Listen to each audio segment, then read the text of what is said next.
바이에른 뮌헨이 바르셀로나를 상대로 무려 4골을 얻어맞은 것은 센터백 김민재의 어이없는 실수 때문이라고 주장한다. 바이에른 뮌헨이 바르셀로나에게 역대급 충격패를 당한 가운데 독일 현지 매체들은 범인 찾기에 혈안이 되어 있다. 일부 팬들은 바르셀로나에게 4골이나 얻어맞는 장면에서 김민재가 늘 관여하고 있다고 날선 반응을 보이며 역대급 참사라고 맹비난을 퍼붓고 있다. 이 주장에 대해 일부 전문가들은 경기를 제대로 보고 하는 말인지 매우 의심스러운 주장이라고 하면서 다른 여러 각도의 화면과 느린 화면을 종합해보면 진짜 범인은 모두가 놓친 바로 저 선수라고 지목해 많은 팬들의 이목이 집중되고 있다.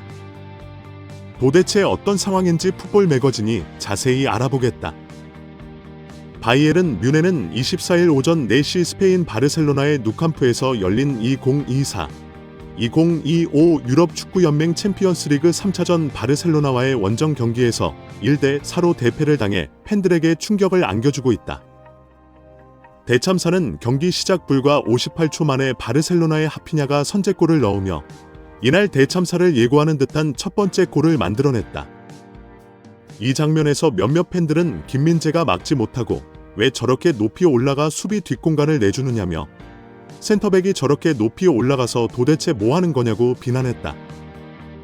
그러나 일부 전문가들은 뮌헨의 실점 장면은 김민재 개인의 문제가 아니라고 말하며 김민재는 높은 위치에서 상대의 역습을 막는 능력이 세계적인 수준의 센터백이기 때문에 나폴리에서 그리고 현재 뮌헨에서 그런 역할을 수행하는 것일 뿐이지 김민재가 잘못해서 첫 번째 골이 터진 것은 아니라고 말했다.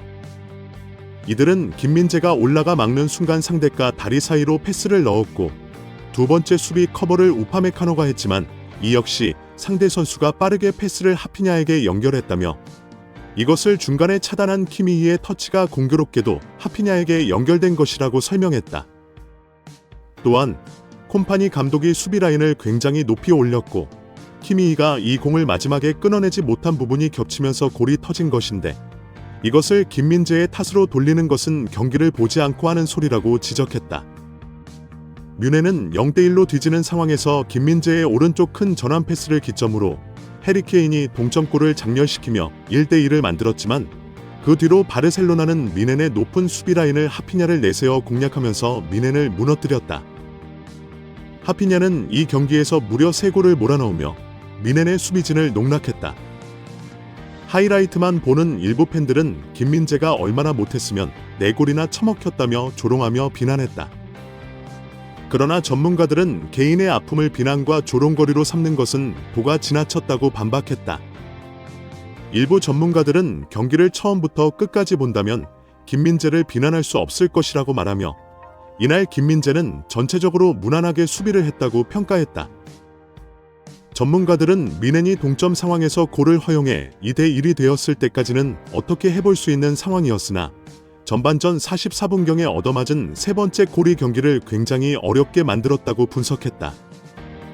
전반 44분경 하피냐의 골을 본 일부 전문가들은 하피냐가 왼발이 주발이고 오른발도 잘 쓰는 선수이기 때문에 뮌헨 수비수들의 판단을 흐리게 했다고 설명했다. 이 상황에서 왼발로 슈팅할 것이라고 판단하고 왼쪽을 막으려 했지만 하피냐는 오른발로 방향을 틀며 슈팅을 했고 이는 뮌헨의 수비진과 노이어의 호흡 문제도 있었다고 덧붙였다. 수비진이 한쪽을 막으면 반대쪽을 골키퍼가 커버해야 하는데 그 부분을 제대로 커버하지 못한 결과라는 것이다. 하피냐의 슈팅이 워낙 좋았던 점도 있다고 분석했다. 그러나 일부 팬들은 바르셀로나가 잘한 것도 있지만 4골을 얻어맞을 때 보면 바르셀로나는 그때까지 딱 4번의 유효 슈팅을 했고 그 4번의 유효 슈팅이 모두 골로 연결되었다고 말하며 실망감을 표출했다. 들어간다고 목소리를 높이면서 그래도 노이어 정도면 한 골 정도는 막아내야 하는 거 아니냐. 월드클래스 골키퍼라는 사람이 한 골도 막지 못하고 다 먹히는 것은 노이어가 못하는 것이라고 말하며 분노를 표출했습니다. 이 주장에 대해 또 다른 팬들은 그 말도 일리는 있지만 마지막 골도 김민재가 제대로 빠르게 커버를 들어왔다면 막을 수도 있었던 골이라고 지적하는 것도 사실입니다. 몇몇 팬들이 이런 주장을 굽히지 않는 이유는 바로 흐름을 바르셀로나가 가져오는 결정적 계기가 되는 레반도프스키의 두 번째 골 장면 때문입니다. 전반 35분경 미넨의 수비 뒷공간으로 패스가 들어가자 김민재는 헤딩으로 이것을 걷어내려고 시도하지만 이것이 뒤로 흐르면서 결정적 노마크 찬스를 내주고 이것을 레반도프스키가 골로 연결하면서 순식간에 바르셀로나가 2대1로 미넨을 앞서 나갑니다. 이 장면을 본 일각에서는 김민재가 도대체 하는 게 뭐냐고 비난을 퍼부으며 저 정도의 헤딩도 못하는 게 무슨 센터백이라고 하느냐, 정말 어이가 없다고 김민재를 지목하며 수준 이하의 플레이라고 날선 비판을 하고 있습니다. 국내 몇몇 매체들이 이런 비난에 동참하면서 김민재가 바이엘 미넨의 대참사 패배의 빌미를 제공했다는 식으로 여론몰이를 하고 있어 사실과 전혀 다른 내용을 전달하고 있다고 많은 축구 전문가들은 반박하는 분석을 내놓고 있습니다. 일부 전문가들은 다른 각도에서 보면 이 상황에서 김민재가 공을 뒤로 흘리게 되는 결정적 이유를 알 수 있다고 말하면서 이건 김민재의 실수가 아니다라고 말했습니다.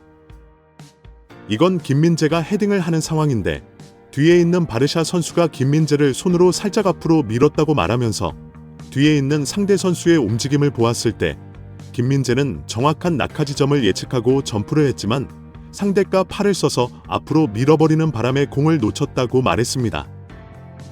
그러나 이 설명을 들은 일각에서는 김민재의 실수를 너무 가리려고 하는 게 아니냐고 말하면서 센터백이면 저 정도의 경합점은 이겨야 하는 것이다, 김민재가 못한 것인데 너무 편파적인 설명기라고 말하는 것이 사실입니다.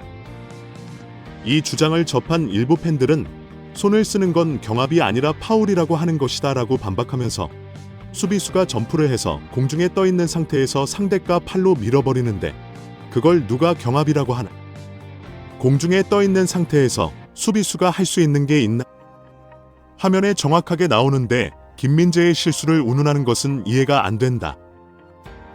어디 동네 조기축구회에서 볼보이 하는 어린애도 저 상황에서 수비수가 할 수 있는 게 없다는 것을 안다며 무조건 트집을 잡아 김민재를 내려치게 하려는 수작이라고 맹비난을 퍼부었습니다. 콤파니 감독 역시 이 장면을 정확하게 보고 경기 중 심판에게 팔로 김민재를 밀었는데 어째서 파울을 불지 않느냐고 항의해보지만 심판은 무시했습니다. 많은 축구 전문가들은 상대 선수가 김민재를 밀지 않았다면 김민재의 머리를 맞고 뒤로 흐른 공의 거리를 볼 때 파울이 결정적 역할을 했으므로 이건 명백한 반칙이라고 말하면서 바조차 돌려보지 않은 심판진 때문에 김민재가 억울한 누명을 쓰고 있다고 분석했습니다.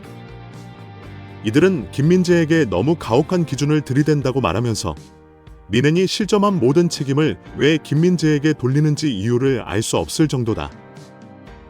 전반전에 3골을 얻어맞고 후반전에 1골을 더 얻어맞아 3점 차가 벌어진 것은 개인의 문제가 아니라 전술적인 허점을 미넨이 가지고 있다는 것이고 이것을 바르셀로나가 적극적으로 공략했다는 뜻이라고 말했습니다.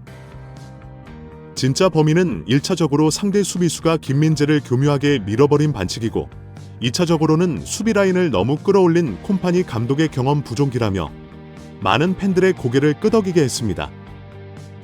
구독 및 멤버십 가입은 매일 더 나은 영상 제작 열정을 타오르게 합니다. 이상 풋볼 매거진이었습니다.